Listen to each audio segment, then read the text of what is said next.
Hello बच्चों, आपका हमारे चैनल हिंदी वाणी में स्वागत है। पिछले भाग में हमने पढ़ा था कक्षा 10वीं की पाठ्य पुस्तक स्पर्श का दूसरा पाठ का नाम था मीरा के पद। और आज इस भाग में हम इस पाठ से लिए गए अभ्यास के प्रश्नोत्तर पढ़ेंगे। हमारा पहला प्रश्न है, पहले पद में मीरा ने हरि से अपनी पीड़ा हरने की विनती किस प्रकार की है।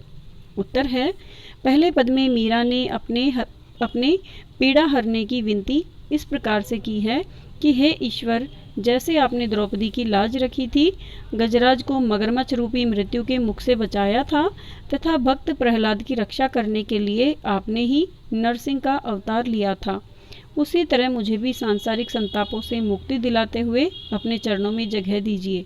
यानी उन्होंने 3 विभिन्न उदाहरणों का प्रयोग करते हुए कृष्ण से विनती की है कि वो मीरा के जीवन में छाए हुए सभी दुखों को दूर कर दें और उसे अपने चरणों में स्थान दे दें। अगला प्रश्न है, दूसरे पद में मीराबाई श्याम की चाकरी क्यों करना चाहती हैं, स्पष्ट कीजिए।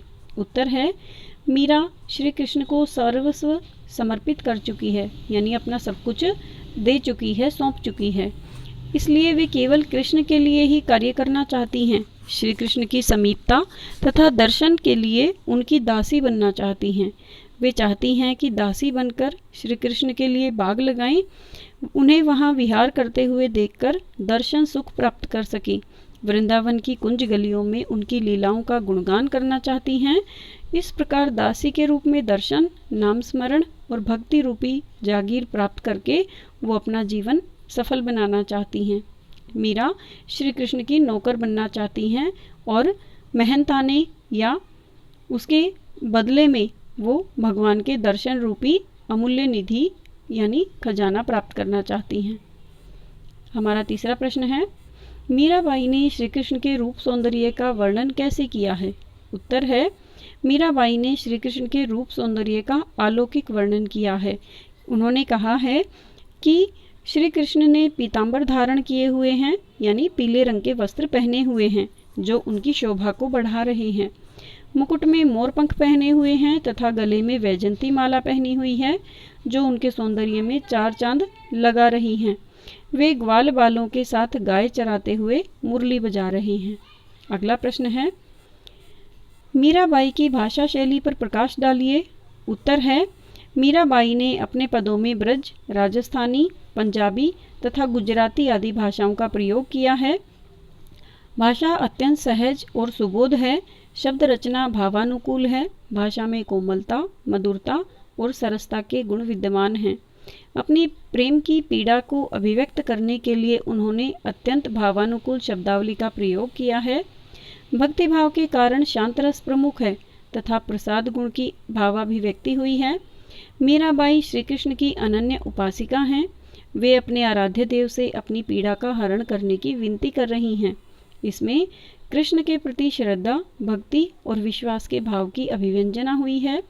मीराबाई की भाषा में अनेक अलंकारों जैसे अनुप्रास, रूपक, उपमा, उत्प्रेक्षा, उदाहरण आदि अलंकारों का सफल प्रयोग हुआ है। अगला प्रश्न है, वे श्री कृष्ण को पाने के लिए क्या क्या कार्य करने को तैयार हैं। उत्तर है, मीरा श्री कृष्ण को पाने के लिए उनकी चाकर यानी नौकर बनकर नौकरी करना चाहती हैं, चाकरी करना चाहती हैं, अर्थात उनकी सेवा करना चाहती हैं। वे उनके लिए बाग लगाकर माली बनने तथा अर्धरात्रि में यमुना तट पर श्री कृष्ण से मिलने व वृंदावन की कुंज गलियों में घूम घूमकर गोविंद की लीला का गुणगान करने को तैयार हैं। हमारा अगला प्रश्न है, निम्नलिखित पंक्तियों का काव्य सौंदर्य स्पष्ट कीजिए। पहली पंक्तियां हैं, हरि आप हरो जनरी भीर, द्रौपदी री लाज राखी आप बढ़ायो चीर, भगत कारण रूप नरहरि धरियो आप शरीर। भाव सौंदर्य है, हे कृष्ण, आप अपने भक्तों की पीड़ा को दूर करो। जिस प्रकार आपने चीर बढ़ाकर द्रौपदी की लाज रखी व नरसिंह का रूप धारण करके भक्त प्रहलाद की पीड़ा दूर की, उसी प्रकार आप हमारी परेशानी को भी दूर करो। आप पर पीड़ा को दूर करने वाले हो, आप अपने भक्तों के दुखों को दूर करने वाले हो। शिल्प सौंदर्य है, भाषा गुजराती मिश्रित राजस्थानी भाषा, अलंकार उदाहरण अलंकार, छंद, पद और रस भक्ति रस। अगली पंक्तियां हैं, बूढ़ तो गजराज राख्यो काटी कुंजर पीर, दासी मीरा लाल गिरधर हरो म्हारी भीर। भाव पक्ष है। प्रस्तुत पंक्तियों में मीराबाई अपने आराध्य श्री कृष्ण का भक्त वत्सल रूप दर्शा रही हैं, यानी वो ऐसा रूप बता रही हैं श्री कृष्ण का, ऐसे रूप का वर्णन कर रही हैं जो अपने भक्तों की रक्षा के लिए कोई ना कोई रूप अवश्य धारण करते हैं और उनको दुखों से कष्टों से मुक्ति दिलाते हैं। इसके अनुसार श्री कृष्ण ने संकट में फंसे डूबते हुए ऐरावत हाथी को मगरमच्छ से मुक्त करवाया था। इसी प्रसंग में वे अपनी रक्षा के लिए भी श्री कृष्ण से प्रार्थना करती हैं। कला पक्ष है। राजस्थानी, गुजराती व ब्रज भाषा का प्रयोग है। 2. भाषा अत्यंत सहज व सुबोध है। 3. तत्सम और तद्भव शब्दों का सुंदर मिश्रण है। 4. दास्य भाव तथा शांत रस की प्रधानता है। 5. भाषा में प्रवाहात्मकता तथा संगीतात्मकता का गुण विद्यमान है। 6. सरल शब्दों में भावनाओं की सुंदर अभिव्यक्ति हुई है। 7. दृष्टांत अलंकार का प्रयोग है।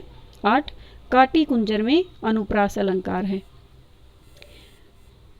आगे पंक्तियां हैं, चाकरी में दर्शन पास्यों सुमरण पास्यों खर्ची, भाव भक्ति जागीरी पास्यों तीनों बातां सरसी। भाव सौंदर्य है। इन पंक्तियों में मीरा दासी बनकर अपने आराध्य श्री कृष्ण के दर्शन करना चाहती हैं।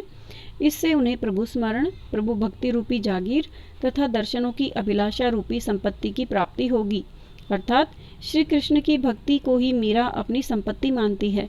श्री कृष्ण के दर्शन उनके लिए एक अमूल्य निधि के समान है, एक कीमती खजाने के समान है। शिल्प सौंदर्य है। प्रभावशाली राजस्थानी भाषा का प्रयोग हुआ है। भाव भक्ति में भ वर्ण की आवृत्ति के कारण अनुप्रास अलंकार है तथा भाव भक्ति जागीरों में रूपक अलंकार है। मीराबाई की दास्य तथा अनन्य भक्ति को दर्शाया गया है। 4. खर्ची सरसी में पदमैत्री अलंकार है।